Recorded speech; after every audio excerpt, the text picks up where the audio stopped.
कल जो पैराग्राफ हुआ था अंत में, उसको पढ़ के आगे बढ़ेंगे, जिसमें कहा गुरुदेव ने, यह संसार की हलचल है या मनुष्य की कल्पना की हलचल, यह कहना भी कठिन है।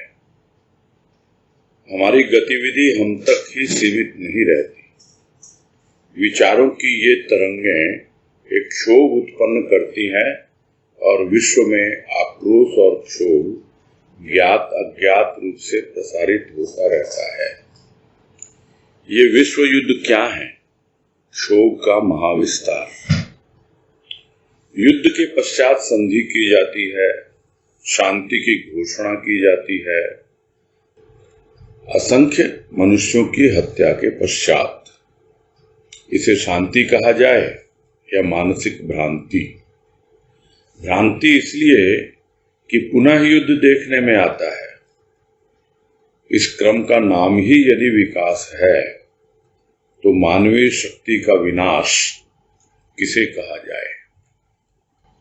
और हमने यही समझने का प्रयास किया था इस पैराग्राफ में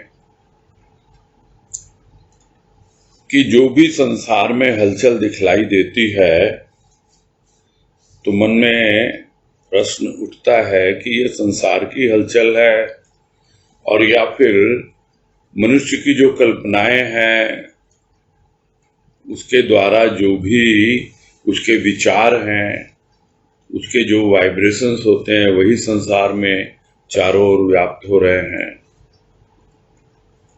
तो ये कहना थोड़ा कठिन हो जाता है, क्योंकि बहुत से लोग जो संसार में हलचल हो रही है उसी के अनुसार वो कल्पना करते हैं, और कुछ जो कल्पना करते हैं वही संसार में हलचल पैदा करता है। तो यह दोनों चीजें आपस में एक प्रकार से जुड़ी हुई हैं। इसीलिए यहाँ गुरुदेव ने कहा कि जो भी हमारी गतिविधि होती है, यानी स्थूल की गतिविधि और सूक्ष्म की गतिविधि जो भी होती है वो हम तक सीमित नहीं होती है। हमसे वो परिवार में जाती है, परिवार से समाज में, फिर देश में। इस तरह है विचारों की जो भी तरंगें एक एक व्यक्ति प्रसारित करता है, यानी ट्रांसमिट करता है। जिस तरह वेव्स ट्रांसमिट होते हैं, रेडियो वेव्स, उसी तरह ये विचारों की तरंगें प्रसारित होती हैं और एक दूसरे से टकरा करके क्षुब्ध होती हैं, फिर लौट के आती हैं और रिएक्शनरी फोर्सेस यानी प्रतिक्रियावादी एक विचार भीतर में आने लगता है और वही आक्रोश का कारण बन जाता है। तो पूरे विश्व में क्षोभ और आक्रोश ज्ञात या अज्ञात रूप में हमें देखने को मिलता है और यह प्रसारित होता आया है और होता रहता है। और उसी बात को और अच्छे से समझाने के लिए गुरुदेव ने कहा कि यह जो विश्व युद्ध हुए या अभी भी पूरा विश्व एक युद्ध के कगार पे खड़ा है, तो यह है क्या? कुछ नहीं है। सबके सब क्षुब्ध हैं, परेशान हैं, प्रतिक्रिया दे रहे हैं, शांत हो नहीं पाते हैं। इसी वजह से यह जो क्षोभ है उसका विस्तार, जो पहले भी बात अभी हुई कि व्यक्ति से व्यक्ति और फिर समाज और फिर देश, फिर एक देश से दूसरे देश, इस तरह यह क्षोभ का विस्तार होता चला जाता है और विश्व युद्ध में परिणत हो जाता है। चलो युद्ध हुआ, तो युद्ध के बाद शांति की जाती है, संधि की जाती है, और न जाने इस युद्ध में कितने लोगों की मृत्यु हुई है, कितने लोग काल की गाल में समाये हैं समय से पहले, यानी हत्या कर दी गई है लोगों की, और उसका कारण युद्ध। इसके बारे में कोई सोचता नहीं है कि पहले ही शांति से विचार करते और शांति वार्ता में शुद्धता होती, किसी भी प्रकार का ढोंग और आडंबर न होता, किसी भी प्रकार का स्वार्थ और अहंकार न होता, तब जाकर के शांति की बातें आगे बढ़ती हैं। अन्यथा इन अनेक कारणों से वो वार्ता सिर्फ मौखिक रह जाती है और शांति रह नहीं पाती है, और फिर लोग युद्ध के बाद तो इसीलिए तो फिर युद्ध होते हैं, और युद्ध होते हैं तो फिर क्या कारण है? क्योंकि क्लियर नहीं हुआ। वो शांति जो होती है बहुत ही क्षणिक होती है, इसीलिए फिर से युद्ध देखने को मिलते हैं। और लोग कहते हैं भाई ये तो सृष्टि ऐसे ही चलती है, न जाने कब से युद्ध होते आए हैं, होते रहेंगे, और सृष्टि का विकास होता रहेगा, मानव जाति का विकास होता रहेगा। तो ये मानव जाति का विकास हो रहा है या कि मानवीय शक्ति का विनाश हो रहा है? विनाश को प्राप्त हो रही है। सही दिशा में जिसको लगना चाहिए वो सही दिशा में नहीं लगा के गलत दिशा में अपनी जो शक्ति भगवान ने उसको दे के भेजी है मानव को, उसका दुरुपयोग हो रहा है। तो यह फिर कौन कहे? लोग कहते हैं ये विकास हो रहा है, और संतों की दृष्टि में इसे कहा जाता है कि यह तो मानवीय शक्ति का विनाश है। अगर इसको विकास कहेंगे तो विनाश किसको कहेंगे? और इसके द्वारा ही हमें समझना है कि वास्तव में विश्व में जो हो रहा है, हमारे देश में, हमारे आसपास, हमारे परिवार में, आखिर उसमें शांति का कितना पुट है या नहीं है। और तभी जाकर हम समझ पाएंगे, क्योंकि हम अवश्य प्रभावित होते हैं।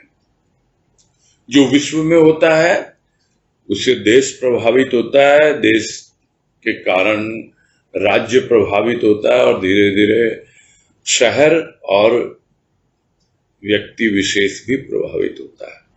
यह युद्ध तो ठीक है, कभी कभी अभी जो चल रहा है कोविड का जो प्रकोप, ये सब सबको समझ में आ रहा है किस प्रकार से लोग प्रभावित हो रहे हैं, उससे पूरा विश्व प्रभावित है, और कैसे ये सिमट करके एक व्यक्ति तक पहुंच जाता है। तो यही है अवस्था।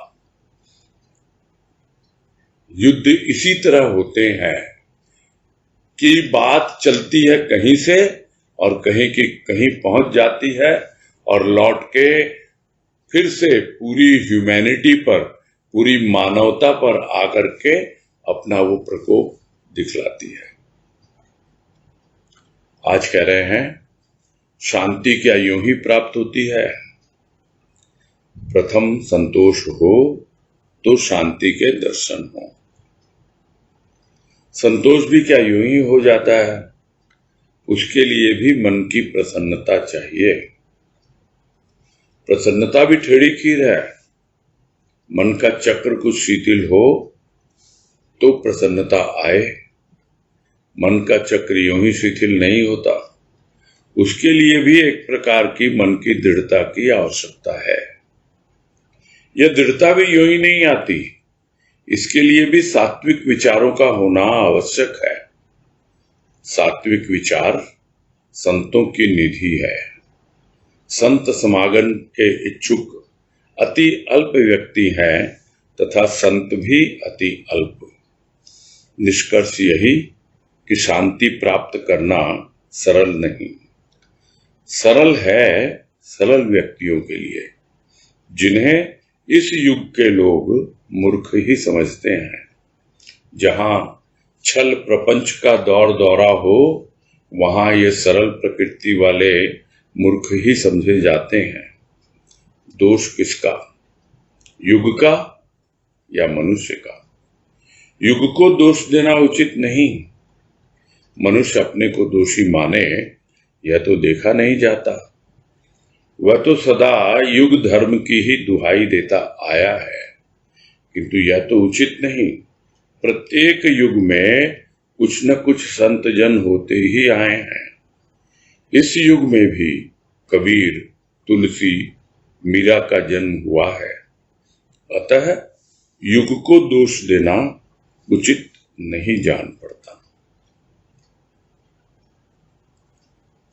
देखने में तो पैराग्राफ थोड़ा लंबा लग रहा है, किंतु बातें इतने स्पष्ट तरीके से गुरुदेव ने लिखी हैं कि समझने में जरा भी हमें कठिनाई नहीं होनी चाहिए कि भाई ठीक है, दुनिया में तो ऐसे ही चल रहा है, ऐसे ही सब लगे हुए हैं, विश्व युद्ध होने लगते हैं और समझने वाले ही समझ पाते हैं कि यह विकास हो रहा है या मानवीय शक्ति का ह्रास हो रहा है या विनाश हो रहा है। तो चाहिए ना हमें शांति। तो शांति क्या यूं ही प्राप्त हो जाती है क्या? बस इसी पे विचार कर रहे हैं शुरू में ही।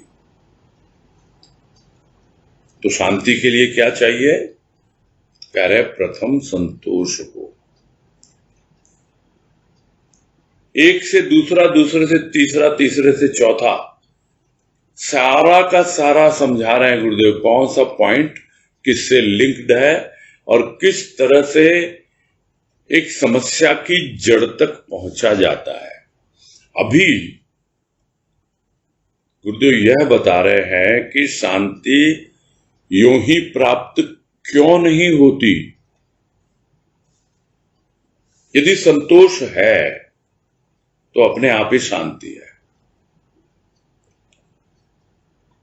तो यदि संतोष नहीं है तो हमें उसका कारण खोजना होगा कि संतोष क्यों नहीं है। और उसके लिए कह रहे हैं गुरुदेव, संतोष तभी होगा जब आपका मन प्रसन्न रहना सीखेगा।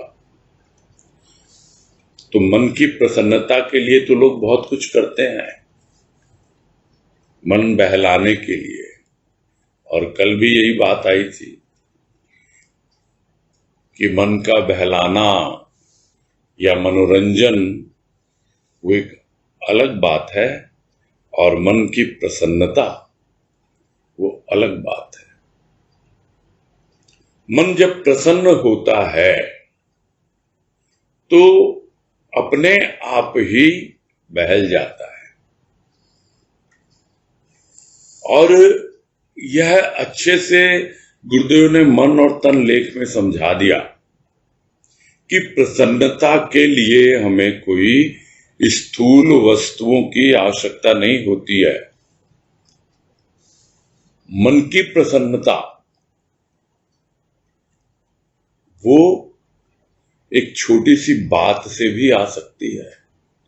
उसके लिए जरूरी नहीं है कि हम कोई बिल्कुल कोमल और नर्म बिस्तर पर सोएंगे तभी हम प्रसन्न होकर के निद्रा देवी का स्वागत कर पाएंगे।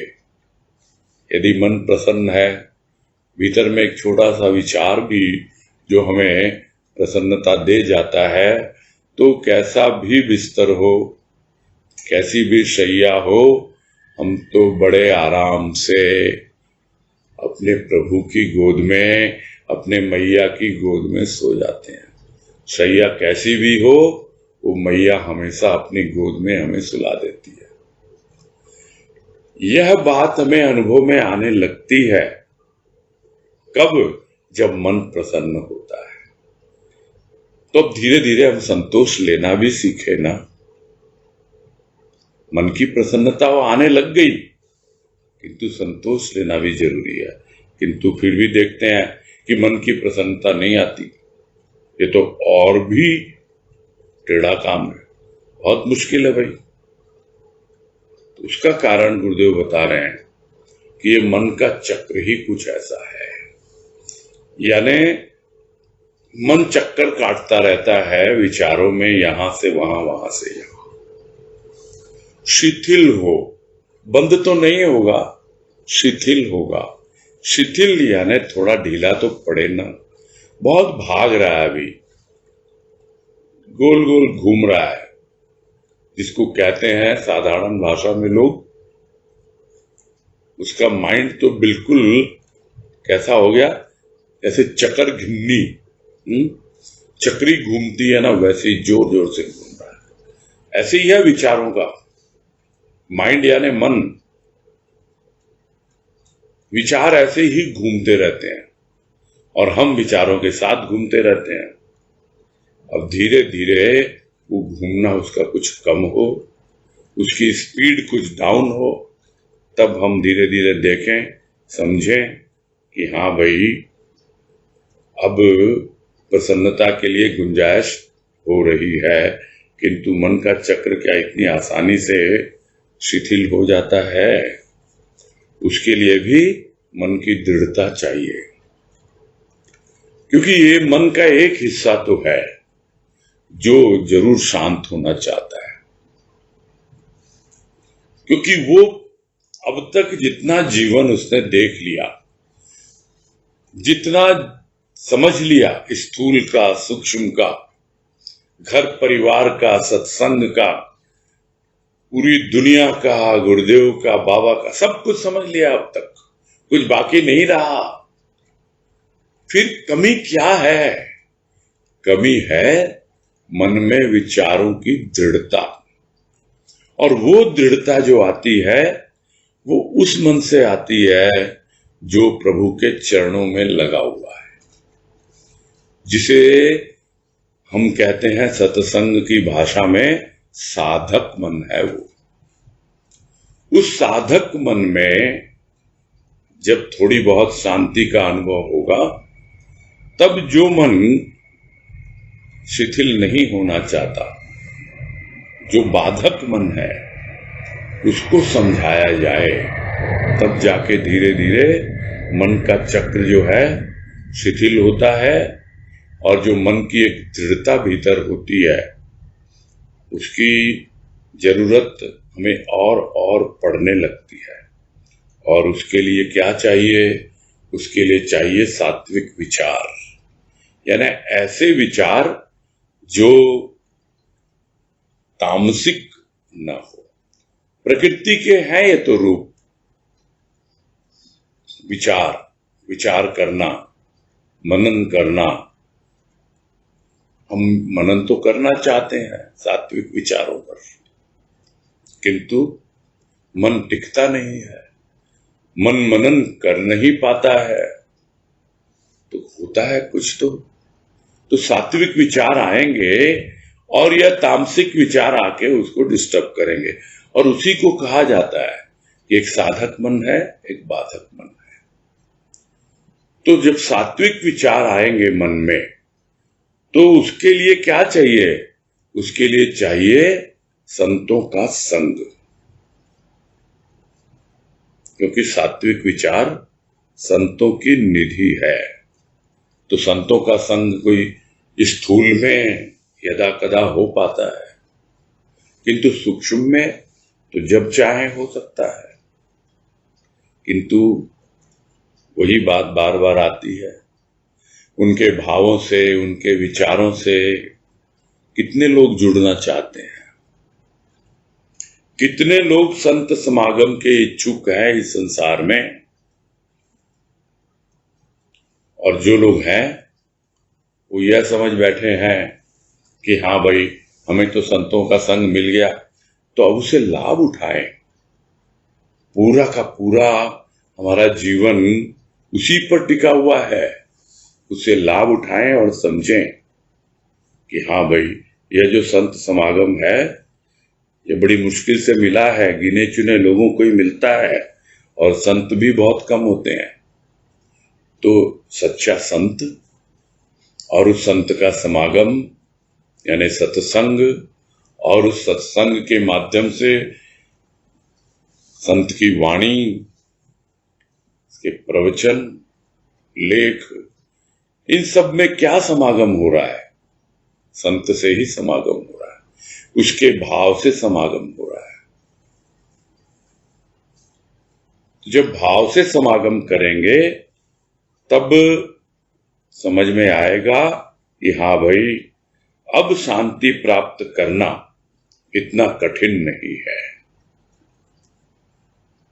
अब धीरे धीरे शांति प्राप्त करना सरल होता जा रहा है। अन्यथा साधारण प्राणी के लिए तो शांति प्राप्त करना बहुत ही कठिन कार्य है। और सरल है किनके लिए? जो सरल व्यक्ति हैं। यहां सरल का मतलब हृदय में कोई भी प्रपंच नहीं, किसी भी प्रकार के दांव पेच नहीं। और यही आगे समझा रहे हैं कि जहां पर छल प्रपंच का ही बोलबाला हो, दौर दौरा हो, यानी वही सब कुछ व्यवहार में ले रहे हो, तो वहां कितना मुश्किल होता है अपनी सरलता को बना के रखना। लोग बहुत जल्दी प्रभावित हो जाते हैं उन लोगों से कि देखो कितने आराम से रह रहा है ये, कितने फर्स्ट क्लास, देखो इतना बढ़िया बंगला है, गाड़ी है, इतना स्टैंडर्ड ऑफ लिविंग है, इतना अच्छा, उससे इतना प्रभावित हो जाते हैं। और अपनी सरलता जो उसकी नैसर्गिक है, नैसर्गिक यानी भीतर में छिपी हुई है वो, और वो संत समागम से प्रकट होती है, सात्विक विचारों से वो अनुभव में आती है। किंतु फिर यह सब देख करके बस आशा ऐसे लोग बोल भी देते हैं, जो पहले भी कहा कि पलायनवादी है, और या कह देंगे अरे मूर्ख है भाई तू, तो क्या लग गया इसमें। और बहुत सी कम उम्र की जो बहनें होती हैं उनसे भी सुना जाता है, और भाइयों से थोड़ा कम सुना जाता है कि भाई ये कोई उम्र है क्या सत्संग करने की। हाँ, उम्र होगी, बुढ़ापा आएगा तब देखा जाएगा। अभी तो घर परिवार पे ध्यान दो, अभी तो बच्चों को संभालो, ये करो वो करो, तब क्या हो। तो अगर करे कोई, बोले अरे मूर्ख है क्या तू, क्या होगा तेरे बच्चों का। यह समझाने वाले हमेशा आपको अगल बगल में मिल ही जाएंगे, पड़ोस में भी जाने की जरूरत नहीं है, आपके परिवार में ही ऐसे लोग मिल जाएंगे। तो सरलता अपना के रखना इतना सरल नहीं है, क्योंकि सरल व्यक्तियों को तो लोग मूर्ख कहते हैं, मूर्ख समझते हैं। उसका कारण क्या है? कारण यही है कि चारों ओर छल प्रपंच है, और उसका मेन रीजन, उसके पीछे भी कारण है, और वो कारण है स्वार्थ। सब अपना घर भरना चाहते हैं, सब अपनी तिजोरी, अपना बैंक बैलेंस बढ़ाना चाहते हैं। अब उसके लिए कितना भी छल प्रपंच किया जाए, तो इसीलिए भाई लोगों को कैसे बोलेगा कोई कि भाई आप ये सब मत करो। और खुद का सुना हुआ बता रहा हूं, गुरुदेव के सामने लोग आते थे, भाई लोग, कई ने प्रश्न भी किया कि गुरुदेव अगर ये सब ना करें तो आज के समय में तो बिजनेस करना ही बड़ा मुश्किल हो जाता है। तो उनका उत्तर यही हुआ करता था कि ठीक है, थोड़ा बहुत तो स्वाभाविक है, युग धर्म के अनुसार, जैसे कि आटे में नमक थोड़ा सा डाल दिया जाए तो कोई फर्क नहीं पड़ता है। बस इस उदाहरण से समझाया करते थे। किंतु जहां बोलबाला है, जहां पर यही दौर चल रहा है छल प्रपंच का, और हम भी उसी का पार्ट बन जाते हैं, उसी का हिस्सा देखा देखी। क्यों? क्योंकि लोग हमें मूर्ख कहेंगे नहीं तो ये हालत है। तो दोष किसका है? युग का है, मनुष्य का है। प्रत्येक युग में हर तरह के लोग होते रहे हैं। कोई समझता आजकल आतंकवादी हैं इतने, हैं? कलयुग है भाई, ये तो इतना आतंक फैला हुआ आतंकवादी। तो क्या राम के समय में, त्रेता युग में आतंकवाद नहीं था? क्या उन राक्षसों का आतंक नहीं था जो ऋषि मुनियों को तपस्या ही नहीं करने देते थे? क्या रावण जैसा आतंकवादी नहीं था? तो सब प्रत्येक युग में ही रहे हैं, तो युग को दोष देना उचित नहीं है। हम कहां फोकस करते हैं? हम यदि निगेटिविटी पे फोकस करेंगे वही दिखलाई देगी, और पॉजिटिविटी पे करेंगे तो वो दिखलाई देगी। तो दोष युग का नहीं है, दोष तो मनुष्य का है कि वो ध्यान कहां देता है। युग को दोष दे करके, लोगों को दोष दे करके अपने आप को बचाना चाहता है। क्यों? क्योंकि उसके मन में दृढ़ता नहीं है, अभी भी भ्रांति बनी हुई है उसके भीतर, शांति की ओर बढ़ना ही नहीं चाहता। और अगर चाहता भी है तो मन का चक्र शिथिल नहीं होता, और चक्र थोड़ा शिथिल होता भी है तो फिर प्रसन्नता से जी नहीं पाता। थोड़ी बहुत प्रसन्नता आती भी है तो संतोष इतनी आसानी से मिलता नहीं है। इसलिए कई बार अटेम्प्ट कर लिया उसने, बहुत प्रयास कर लिया, किंतु शांत होके रह नहीं पाता। थोड़ी सी देर क्षणिक शांति का अनुभव हो भी जाता है, लेकिन फिर लगता है नहीं भाई, ऐसे ये तो चलेगा नहीं, हमको भी इसी तरह जीवन बिताना पड़ेगा। तो अपने को दोषी कैसे मानेगा? तो देखा नहीं गया। किंतु जब देखता है संतों की ओर कि इस युग में ही अनेकों अनेक संत जन हुए हैं, होते आए हैं, प्रत्येक युग में होते आए हैं और होते रहेंगे। खैर, गुरुदेव ने तो बड़े नामी संतों का नाम लिखा है यहां, कबीर, तुलसी, मीरा। तो हमें तो पता है ना कि इन सब का सार कहां। क्या अपना नाम तो कोई लिखेगा नहीं कि हमारे जैसे संत भी हुए। तो हम कह सकते हैं कि गुरुदेव जैसे भी हुए संत नंदलाल, जिन्होंने गृहस्थ में रह करके सब कुछ करके दिखा दिया, बिल्कुल एक साधारण गृहस्थ जीवन जी के। हम सबको पता है यह कोई बार बार दोहराने की चीज नहीं है। तो फिर किसको दोष दे? परिवार वालों को, समाज को, या देश को, या युग? ऐसा युग है भाई। तो यह तो उचित नहीं है। तो जब तक मनुष्य अपने आप को नहीं देखता, अपने आप को नहीं समझता कि कहां मुझसे भूल हो रही है, कहां मुझसे चूक हो रही है, और अगर हो रही है तो उसका हिसाब किताब बराबर करना होता है, और नहीं तो आवागमन बना रहता है। जिस तरह पुराने जमाने में, या हो सकता है अब भी, जो कैश मेमो काटते थे उसके नीचे लिखा हुआ रहता था भूल चूक लेनी देनी। तो ये पूरा कर दें लेन देन, भूल चूक, नहीं तो बार बार आना पड़ता है। और वो तभी संभव है जब हम समझें अपने आप को और सही दिशा में आगे बढ़ें, शांति से रहना सीखें, और हमारा जो परम लक्ष्य हो वो परम शांति हो। तभी ये सब बातें हमें समझ में आएंगी। आगे कह रहे हैं, विचार करना होगा कि यह वातावरण, यह गंदा वातावरण क्यों दिखलाई दे रहा है। आज शांति के उपासकों का अभाव है।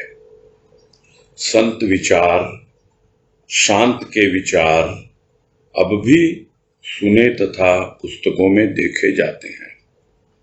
मनुष्य उन विचारों से लाभ उठाए या न उठाए, यह उसकी इच्छा पर अवलंबित है।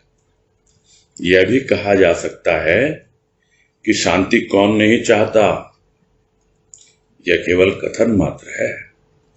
चाहने वाले को भाव या वस्तु की प्राप्ति के लिए क्या नहीं करना पड़ता है। प्राप्ति के लिए दिन का विश्राम तथा रात्रि की निद्रा तक का त्याग करना पड़ता है, तब कहीं इच्छित भाव या वस्तु की प्राप्ति हो पाती है। मनुष्य धन प्राप्त करने के लिए जितना सचेष्ट है, क्या उसी लगन से शांति प्राप्त करना चाहता है? धन बाहरी वस्तु है और शांति आंतरिक भाव। अंतर शुद्ध भावना का अभाव उसे शांत नहीं होने देता। बाहर का खेल ही जिसके लिए प्रिय विनोद है, वह भीतर की ओर क्यों ध्यान देने लगा? यह प्रश्न इसी युग का नहीं, सदा रहा है तथा सदा रहेगा। जिस प्रकार भक्ति हर एक व्यक्ति नहीं कर पाता, शांति भी सबके लिए सुलभ नहीं। और यही बातें जो हो रही हैं और अच्छे से गुरुदेव समझा दे रहे हैं हमें, और हम समझने का प्रयास करें कि जरा विचार किया जाए कि आप देख रहे हैं इस युग में चारों ओर छल प्रपंच, धोखाधड़ी, ठगी, ये सब चल ही रहा है। तो ये इतना गंदा वातावरण है तो क्यों दिखलाई दे रहा है? क्यों ये हालत हो गई है? जो कल भी बात आई थी कि देख तेरे संसार की हालत क्या हो गई भगवान, कितना बदल गया इंसान। तो आखिर इतना क्यों बदल गया इंसान? क्यों हो गया ये गंदा वातावरण? तो कारण एक ही है उसका कि आज शांति के उपासकों का अभाव है। उपासक यानी उसके समीप बैठने का, उपासना जो करता है वही उपासक कहलाता है। आसन, यह उपासना प्रवचन में गुरुदेव ने समझाया हमें कि समीप बैठना या उसको अपनाना। आप जिसके समीप ही नहीं बैठेंगे तो आप कैसे उससे लाभ उठा पाएंगे? समीप बैठें, उसकी उपासना करें, फिर उसके उपासक बने। तो यही देखा गया है कि शांति के समीप बैठने वाले, उसकी उपासना करने वाले ऐसे लोग बहुत कम, विरले मिलेंगे। ऐसे जो कुछ भी देखा जाता है कि भाई संत के विचार हैं, ऐसे लोग जो शांत हैं उनके विचार हैं, ये अब भी हैं उपस्थित, ऐसा नहीं है। जिसको जो समझ में आया, लोगों को समझाने का प्रयास किया कि किस तरह शांति प्राप्त की जाती है, और संतों ने तो जरूर समझाया है, गुरुदेव ने भी समझाया सबको, लेकिन फिर भी उन्हें लगा कि अभी भी लोग शांति से नहीं बैठ रहे हैं, अभी भी लोग इसी तरह रुपये पैसे के पीछे भाग रहे हैं, अभी भी भौतिक वस्तुओं के लोलुप बने हुए हैं, अभी भी लोभ छूटा नहीं इनका। भले ही मेरे सानिध्य में आते हो, भले ही सत्संग में आते हो, तो क्या करेंगे? वो लिख के चले गए, तो पुस्तकों की शोभा बढ़ा रहे हैं आज भी। वो विचार जो संत के विचार हैं, बिल्कुल शांति लेकर आते हैं। यदि हम उनके समीप बैठे, उनके भावों को हृदयंगम करें, तो अपने आप ही शांति हमें मिलेगी, इसमें कोई संदेह नहीं है। किंतु मनुष्य से लाभ उठाए या ना उठाए, अब ये बातें रोज रोज बोलने से अच्छा नहीं लगता है कि देने वाले ने तो सब कुछ दे दिया हमको, कुछ भी नहीं छोड़ा। वो तो प्रदाता है, सबसे बड़ा दाता है। उसने क्या नहीं दिया, सब कुछ तो दिया। और मन में यही प्रश्न उठा था, तभी वो भजन व्यक्त हुआ था कि पूछे जो कोई हमसे, तूने हमें क्या दिया। मैं तो कहूं उनसे, क्या है जो तूने न दिया। क्या कोई ऐसी चीज है, कोई बतला दे, जो तुमने नहीं दी हमें। तो फिर यह तो मनुष्य पर निर्भर करता है कि वो उन विचारों से लाभ उठाए, यानी शांति की ओर आगे बढ़े या न बढ़े। यह तो उसकी इच्छा पर अवलंबित है। और इतना एक्सप्लेन अच्छे से किया गुरुदेव ने कि कौन नहीं चाहता भाई कि हम उसका लाभ उठाएं, हैं? ये मैं नहीं बोल रहा हूं, गुरुदेव से हम लिख के जा रहे हैं। हम सब यही कहेंगे, हम भी चाहते हैं गुरुदेव, खूब लाभ उठाना चाहते हैं आपके साहित्य का, जो कुछ आप लिख के गए हैं। हम लाभ उठाना चाहते हैं आपकी वाणी का, आपके प्रवचनों का। किंतु कितना उसके समीप रहते हैं, उसके भाव के साथ जुड़ते हैं, यह तो हमें ही पता है, कोई दूसरा कौन बताएगा। और फिर यदि शांति नहीं मिल रही है तो फिर देखना होगा, खुद को ही देखना होगा।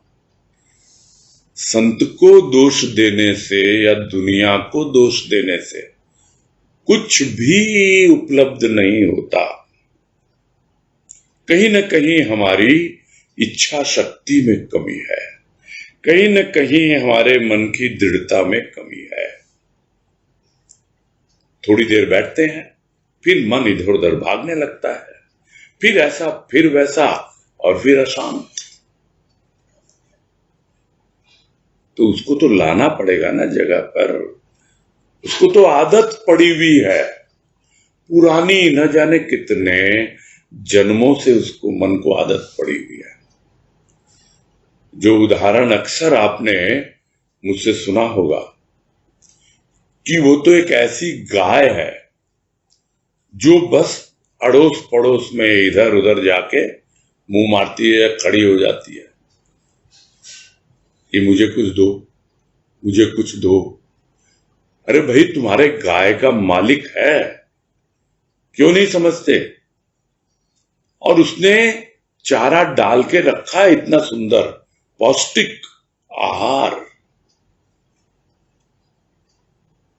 और उसको खाने के लिए गाय तैयार नहीं है। क्यों? क्योंकि इस गाय को तो घूमने फिरने की सब जगह है, और फिर इधर उधर मुंह मारने की। अब इतना उल्टा पुल्टा अगर घुस गया भीतर में, तो जो देने वाला इतना पौष्टिक आहार उसका मालिक उसे खिला रहा है या खिलाने का प्रयास करता है, कहां खाएगा कोई? भूख ही नहीं है। और जब वो मालिक उस गाय को एक खूंटे से बांधता है तो पांव पटकती है वो गाय, उछल कूद मचाती है। यही हालत है हमारे मन की। फिर भी वो नहीं करती उस भोजन को। हाँ, धीरे धीरे अभ्यास होने लगता है, तब उसे समझ में आने लगता है, और उसका भटकना भी छूटता है और उसका स्वाद भी बदल जाता है। अब उसे उन सब चीजों में कोई स्वाद नहीं आता। अब तो जो उसका मालिक उस नाद में भर के उसे सुनाता है, खिलाता है, पिलाता है। नाद एक स्वर भी होता है। उस स्वर में जो भीतर एकदम गहराई से, जिसे गुरुदेव ने कहा एक वाणी में, वो स्वर ही ईश्वर है। तब जाकर उसे थोड़ी सी शांति की झलक मिलती है, उस शांताकारम की झलक मिलती है। तब उसे चाहिए मन की दृढ़ता, उसे पकड़ के रखने के लिए वो मजबूती चाहिए। तो सिर्फ कहने से नहीं होगा कि शांति कौन नहीं चाहता। अरे भाई, केवल चाहने मात्र से नहीं होता। जो कोई जिसे चाहता है उसकी प्राप्ति के लिए, उस भाव या वस्तु की प्राप्ति के लिए उसको क्या नहीं करना पड़ता।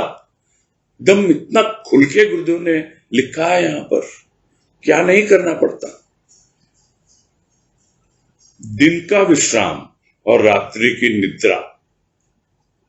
अक्सर सब लोगों को आदत है कि दिन में थोड़ी देर रेस्ट कर लें, विश्राम कर लें, उसका भी त्याग करना पड़ता है। बहुत बार नींद आ रही होती है,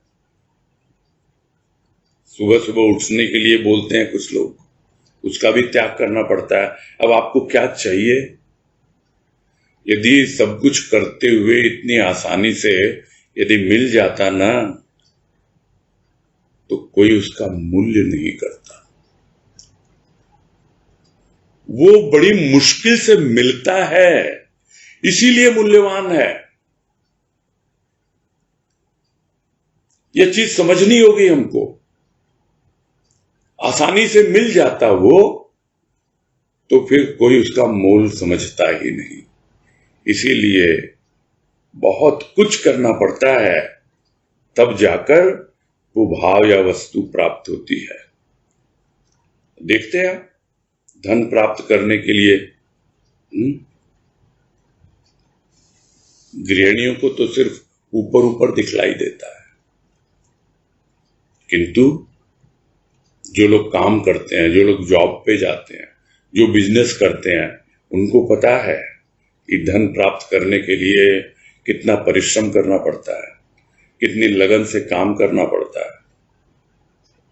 तो यदि उसी लगन और उसी चेष्टा के साथ मनुष्य यदि शांति प्राप्त करना चाहे, तो क्या उसे शांति प्राप्त नहीं होगी?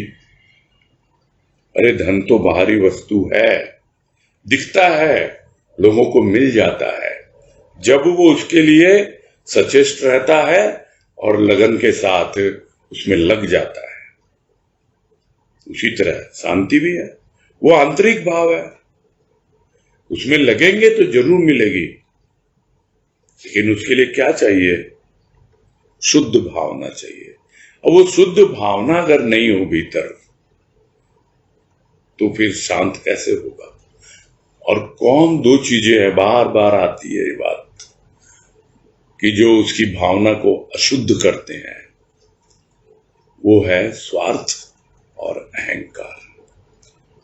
उसके अंतर की भावना में जैसे ही स्वार्थ आता है, भावना अशुद्ध हो जाती है या अहंकार आता है। इसलिए ये स्वार्थ और अहंकार यही शांत नहीं होने देते हैं। भक्ति तो कर रहा है, किंतु भीतर स्वार्थ है, तो भावना शुद्ध नहीं है। ये शुद्ध भावना का अभाव रहता है। अब जो व्यक्ति बाहर के खेलों में ही लगा हुआ है, उसे दुनियादारी में ही बड़ा आनंद आ रहा है, तो फिर वो क्यों भीतर की ओर ध्यान देगा? क्यों शांति की बातें सोचेगा? सोच रहे हैं, कुछ लोग हैं जो अभी भी विचार कर रहे हैं, जिनको गुरुदेव प्रेरित कर रहे हैं अपने लेख के द्वारा। और बाकी दुनिया की बात तो बाकी दुनिया जाने। तो हम तो यही समझेंगे कि जो कुछ भी है अपने भीतर की भावना, उसको शुद्ध करना है। यदि उसका अभाव जीवन में रह गया, तो फिर शांति बड़ी मुश्किल से मिलेगी, और हर किसी को मिलती नहीं है। यही कह रहे हैं गुरुदेव कि यह प्रश्न जो है, क्यों ध्यान देने लगा क्योंकि वो तो बाहर के खेल में लगा हुआ है। तो इस तरह का प्रश्न कोई इस युग का नहीं है, हमेशा से रहा है और हमेशा रहेगा, यह भी है। कुछ भी परिवर्तन नहीं होने वाला। जिसको सब कुछ करते हुए अपना काम बनाना है, अपने लक्ष्य की ओर जाना है, वो बस उसका माइंड वही फोकस रहता है, वो अपने लक्ष्य की ओर बढ़ता रहता है। और उसके लिए उदाहरण दे रहे हैं गुरुदेव कि जिस प्रकार भक्ति हर एक व्यक्ति नहीं कर पाता, हर किसी को सुलभ नहीं है भक्ति, तो फिर शांति सबके लिए सुलभ है, वो भी नहीं है। और सबसे बड़ी बात तो ये है कि भक्ति करते हैं फिर भी शांति सुलभ नहीं है। इस पे कोई विचार नहीं करता, अपने आप को भक्त समझता है किंतु फिर भी शांत नहीं है। ये कैसी विडंबना है गुरुदेव? वही उत्तर देंगे। अपने आप को भक्त समझ रहा है फिर भी शांत नहीं है, उसे शांति सुलभ नहीं है। चलो, भक्ति हर एक व्यक्ति नहीं कर पाता है, गिने चुने लोग हैं जिन पर कृपा हुई है परमात्मा की, जिन्हें सत्संग मिला है, संत मिला है, उसकी भक्ति में लगे हैं। तो फिर उनके लिए शांति सुलभ क्यों नहीं है? इसीलिए कह रहे हैं शांति भी सबके लिए सुलभ नहीं है। भले ही आप भक्ति में लग गए, किंतु लग गए आप तो हो हल्ले में, नाच गाने में, ऊपरी चीजों में, बाहरी खेलों में लग गए, वही आपको अच्छे लगते हैं। सब तरह से जो बार बार बातें आती है कि आप तो साकार में ही अपना मन प्रसन्न कर रहे हो, तो फिर कैसे शांति सुलभ होगी? भक्ति हो रही है, उस भक्ति का रूप अलग है। यह भक्ति आंतरिक भक्ति है, यह भक्ति निराकार की भक्ति है, यह भक्ति टोटली प्रेम और भाव के द्वारा भीतर प्रवेश करने की भक्ति है। और इस प्रकार जब भक्ति में आगे बढ़ेगा, अपने भीतर की ओर देखेगा, झांकेगा, वो भाव उसको सब समझा देगा कि क्यों तो मैं अशांत हूं, क्यों मेरा मन अभी भी चंचल बना हुआ है, क्यों मैं अभी भी प्रसन्न नहीं रह पाता हूं, क्यों मैं अभी भी संतोष नहीं ले पाता। बाकी गुरुदेव ने तो यही कहा कि प्रथम संतोष हो तो शांति के दर्शन हो। लेकिन कई जगह यह भी बताया है कि सिर्फ संतोष से ही नहीं होता, तृप्त होना पड़ता है, तब जाकर शांति आती है। संतोष से भी शांति मिलेगी जितनी देर संतोष है, किंतु जब तृप्ति आ जाती है, यानी जब पूरी तरह से तृप्त हो जाता है प्राणी, जिसको हम मारवाड़ी भाषा में कहते हैं कि अब धाप गया, तृप्त हो गया, अब तो बस वो धाप जाए, हम तृप्त हो जाए, तब समझ में आएगा कि शांति होती क्या है और किस प्रकार से प्राप्त होती है। बस यही पूरा करते हैं।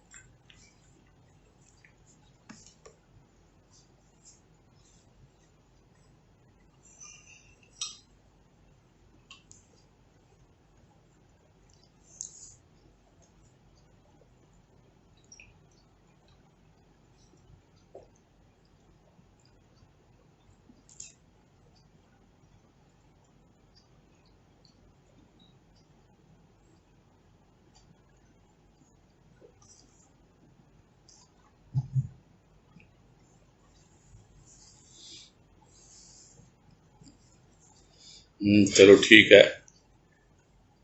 खरबूजे को देख के खरबूजा रंग बदलता है, अच्छी बात है। कोई तो आए सामने।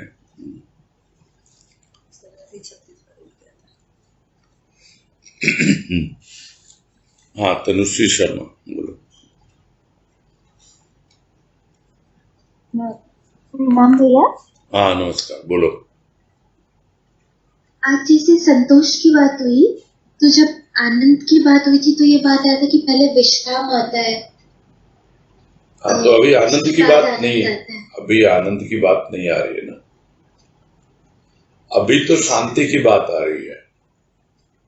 और एक वाणी भी है गुरुदेव की, उसमें कहा है, पूरी वाणी याद नहीं, उसका एक अंश है वो, कि शांति और तृप्ति दोनों सहचरी, सहचरी यानी कि साथ साथ चलती हैं, दोनों एक दूसरे की सहेली है। यानी तृप्ति आएगी तो अपने आप शांति आ जाएगी।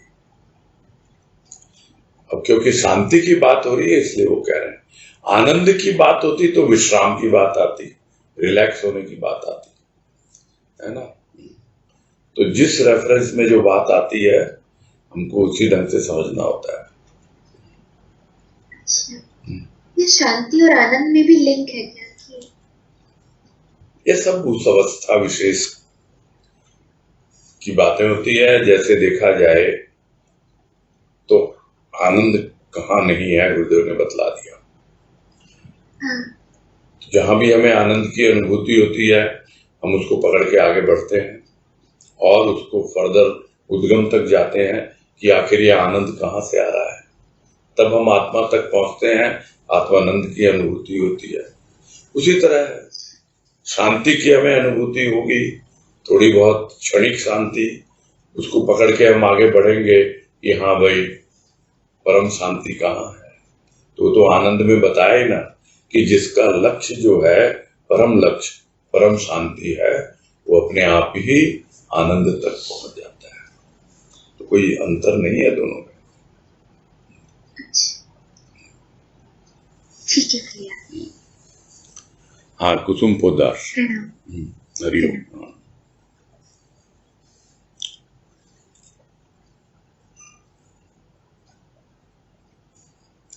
हरिओम भैया, प्रणाम भैया। हाँ हरिओम, बोलिए।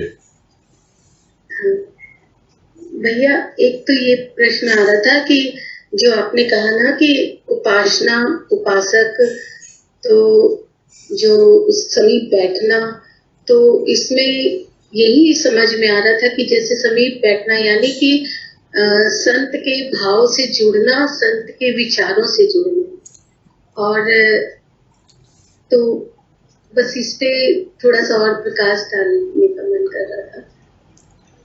हाँ, आपको शांति का अनुभव करना है ना, संत के भाव और विचार से जुड़कर आपको शांति का अनुभव करना है। यहाँ गुरुदेव ने कहा कि आज शांति के उपासकों का अभाव है। लोग संत के भाव विचार से जुड़ते हैं किंतु क्या शांति प्राप्त करने के लिए जुड़ते हैं? क्या वो शांति के उपासक हैं? बस यही विचार करना है। वो तो युग धर्म की दुहाई देते हैं, यही कहते हैं नहीं भाई हम भी तो अपना घर परिवार चलाना है, हमको भी तो स्थूल का जीवन जीना है गुरुदेव, हमको तो ये सब चाहिए, को तो ये भी चाहिए। चलो भाव विचार से जुड़ गए तो भाई हमारे भी भाव बहुत सुंदर सुंदर हों, हमारे विचार भी बहुत सुंदर सुंदर हों। इससे ज्यादा क्या चाहते हैं? ये चाहते हैं कि भाई हम पूरी तरह शांति का अनुभव करें, हमारा परम लक्ष्य परम शांति है। तो ऐसे होते हैं शांति के उपासक। तब उनका एकमात्र लक्ष्य जो होता है वो शांति के उद्गम तक पहुंचना होता है कि कहां से यह शांति आई और बस एक बार मुझे समझ में आ जाए तो मैं झटके से बिल्कुल फट से वहां पहुंच जाऊंगा। थोड़ा सा समय लगेगा, बस एकदम शांत हो जाऊंगा। तो जो उपासक होते हैं, उपासना करते हैं समीप बैठते बैठते, इसको कहते हैं ना कि संग का रंग चढ़ता ही चढ़ता है। तो शांति के संग बैठेंगे और तो शांति का रंग चढ़ेगा ही चढ़ेगा। वो भाव विचार हमारे धीरे धीरे अपने आप ही उस रंग में रंगने लगेंगे। नहीं तो भाव में अक्सर देखा गया है क्या होता है, बड़ी उत्तेजना होती है, भाव का उद्वेग होता है, भावावेश कहते हैं हम, यानी आवेश होता है। किंतु जब आप शांति के उपासक होंगे तो आपके भावों में एक ठहराव होगा, एकदम भीतर से आप शांति का अनुभव करेंगे। ये होता है शांति का उपासक। जी भैया। और एक भैया एक प्रश्न और था जो लास्ट में आई बात कि प्रथम गुरुदेव ने कहा, जो आपने बताया कि प्रथम गुरुदेव ने कहा संतोष फिर शांति, फिर कहा कि संतोष भी तभी होता है जब पूरी तरह तृप्त हो जाए प्राणी। तो भैया पहले भी सुना हुआ है और कुछ अनुभव थोड़ा थोड़ा गुरुदेव की कृपा से कुछ हो रहा है कि तृप्त यानी कि कहीं पे भी कोई तरह का अभाव नहीं, संतप्त नहीं, तप्त नहीं, इस तरह की यानी विचलित नहीं, दुखी नहीं, चिंता नहीं, क्या इसी तरह का कुछ है क्या भैया ये तृप्त होने का भाव, मतलब तृप्त की पहचान जो बाबा वाणी में भी सुने थे एक बार। अब वो तो देखो अलग अलग रेफरेंस है। तृप्त होने का मतलब यही है कि उस मोमेंट पे जिस वक्त आप जिस लक्ष्य को लेके चल रहे हो, परम लक्ष्य तो अपनी जगह है, लेकिन वो जो आपका टारगेट है वो तो लॉन्ग टर्म टारगेट है, लंबा है। वो आपको डे टू डे बेसिस के जो टारगेट हैं उसमें आपको संतोष का, तृप्ति का अनुभव करते रहना है, बस इतना सही है। हाँ जी भैया, बहुत अच्छे से समझ में आया भैया। हरिओम भैया। हाँ हरिओम। प्रणाम भैया। हाँ हरिओम। शकुंतला झुंझुनवाला। हरिओम भैया। हरिओम। हाँ हरिओम, बोलिए। ये कल का पूछना था मुझे। हाँ बोलिए। ये मनुष्य ने मिट्टी से सोना निकाला, इसी का नीचे का है भैया, ये मेरे समझ में नहीं आई। बोलिए। कैसी विडम्बना है। उसके बाद का पूछना है, जान पाए स्व को अति अल्प उनकी खोज स्वर्ण नहीं थी, था स्व प्रकाश, वे आज प्रकाश स्तंभ के रूप में संसार को अलौकिक कर रहे हैं।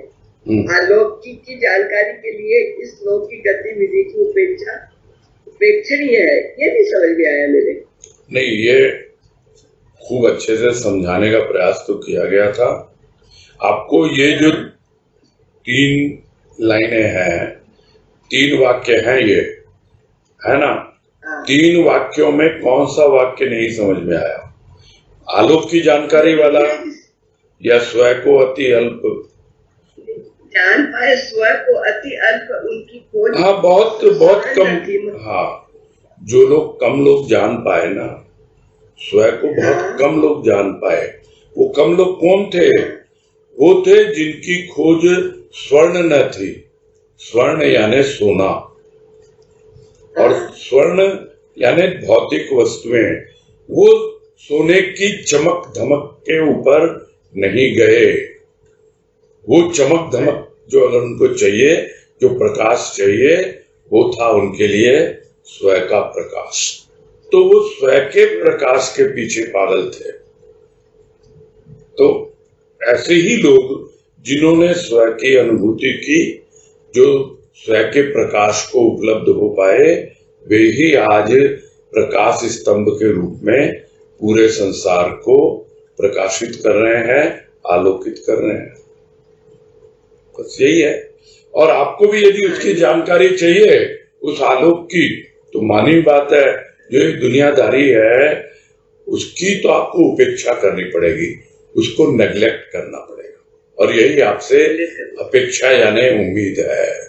आपसे यही उम्मीद करते हैं गुरुदेव कि जो दुनियादारी है, भौतिक चीजें हैं, उसको जब तक आप इग्नोर नहीं करेंगे, उस पर ध्यान नहीं देंगे, तब तक आप स्व की खोज के लिए आगे बढ़ नहीं पाएंगे। आप स्वर्ण में ही, उसकी चकाचौंध में ही, उसकी चमक में ही जीवन बिता देंगे। ये है कहने का मतलब। अच्छा, उनकी पोस्ट सरल सरल न थी, मतलब न सोना न थी। तो ये नहीं समझ में आया। सोना, सोना, स्वर्ण यानी सोना। नहीं, सोना तो ठीक है, हाँ। उनकी खोज नहीं थी, मतलब सरल, ये नहीं समझ में आया। उनकी खोज स्वर्ण न थी, स्व से गुरुदेव ने शब्द लिया स्वर्ण। फिर स्वर्ण का भी दो मतलब निकाला था मैंने। एक स्वर्ण यानी स्व का वर्ण, स्व का कोई वर्ण नहीं होता, कोई जात बिरादरी नहीं होती, ये भी बात आई थी। आप रिकॉर्डिंग दोबारा सुने क्या?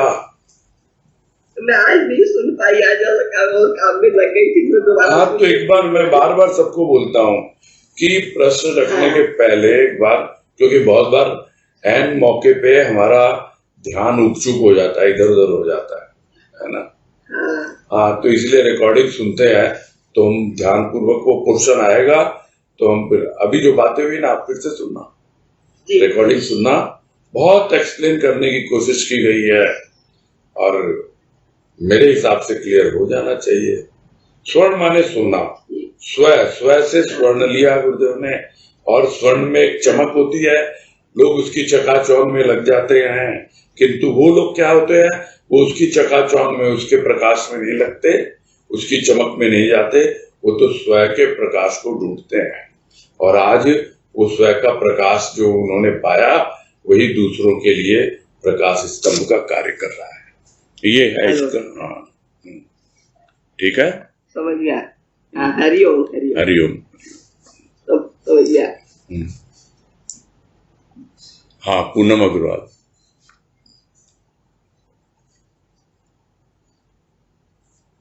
बोलिए। हरिओम भैया। हाँ, हरिओम, बोलिए।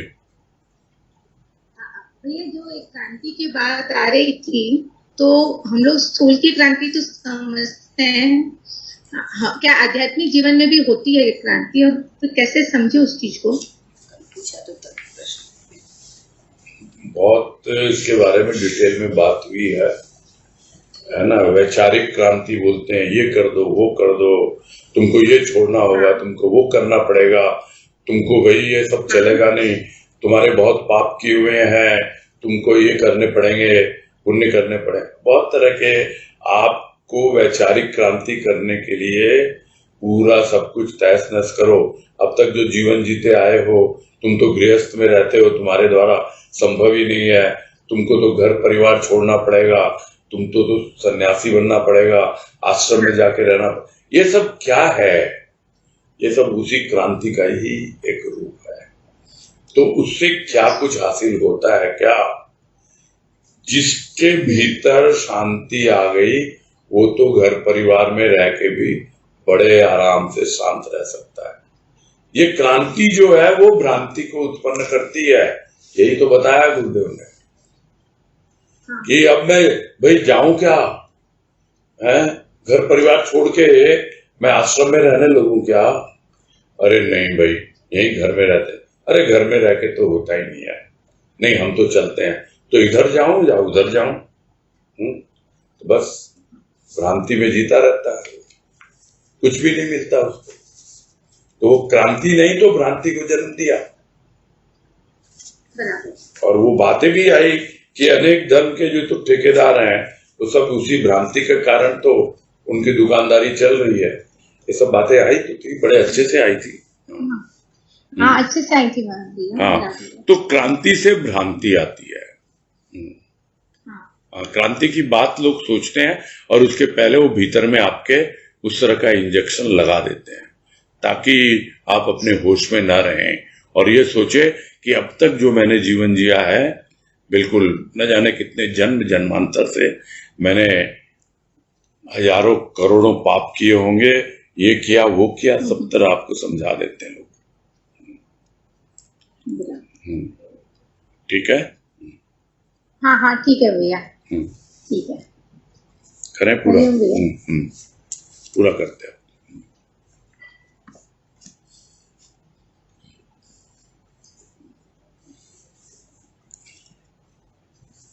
हरिओम भैया जी। हाँ, हरिओम। हरिओम सबको। सबको हरिओम, सबको हरिओम, सबको हरिओम। प्रणाम। हरिओम हरिओम सबको, हरिओम हरिओम हरिओम हरिओम हरिओम।